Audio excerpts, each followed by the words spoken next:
D'ailleurs, à cause de ça que j'ai dû quitter mon pays. Le gouvernement en a eu assez. Il était trop souvent choqué et finalement, il m'a coupé les subventions. En voulant pousser la provocation toujours plus loin, le réalisateur aborde ensuite le sujet de la prostitution féminine à Las Vegas. Mais dès sa sortie, Showgirls est descendu par la critique. Dire que c'est un flop, c'est exagéré, parce que Showgirls a coûté si peu cher à fabriquer que ça ne peut pas être un échec financier. Peut-être est-il trop provoquant, trop brusque, trop vulgaire, ou c'est peut-être juste une mauvaise histoire. Autre polémique avec un nouveau film de science-fiction, Starship Troopers. Cette fois, Verhoeven est accusé de faire l'apologie du nazisme. Avec 2 ou 3 ans de recul, les gens se rendent compte que ce film ne parle pas de nazisme, mais d'impérialisme.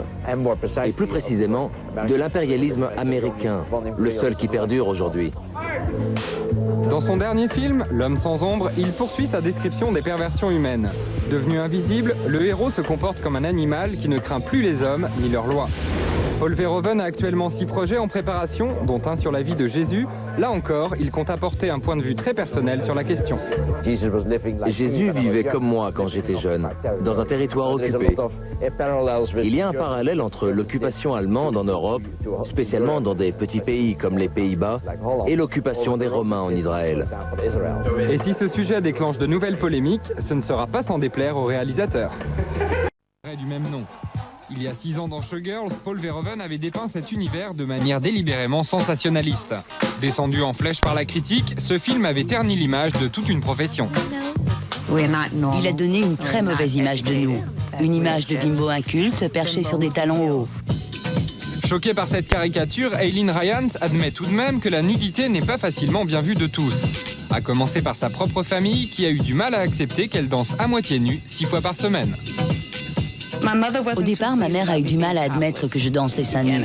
Loin de la débauche et de la prostitution décrite dans Showgirls, Aileen poursuit ses études en parallèle de son travail. Mère célibataire, elle se lève tous les jours à 6 h du matin pour préparer le petit déjeuner de son fils de 11 ans avant de le conduire à l'école.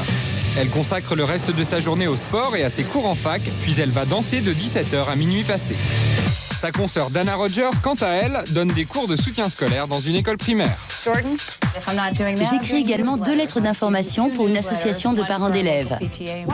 Dana Rogers est mariée et mère de 2 enfants. Elle gère son emploi du temps avec beaucoup de rigueur pour concilier vie de famille et vie professionnelle. Je ne sais vraiment pas combien de temps va durer cette vie. Mais en tout cas, je tiens absolument à être une bonne mère pour mes enfants.